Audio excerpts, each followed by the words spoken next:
Welcome back to another technical deep dive here in the debug zone. Today we're tackling a big question and breaking it down with insights from other users. Hopefully this clears up some misconceptions and helps you get the answer you need. So buckle up, stay a little curious, and let's jump right in.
And that's a wrap.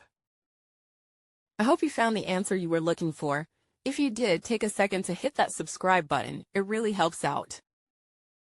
And let me know in the comments which solution worked best for you. See you next time in the debug zone.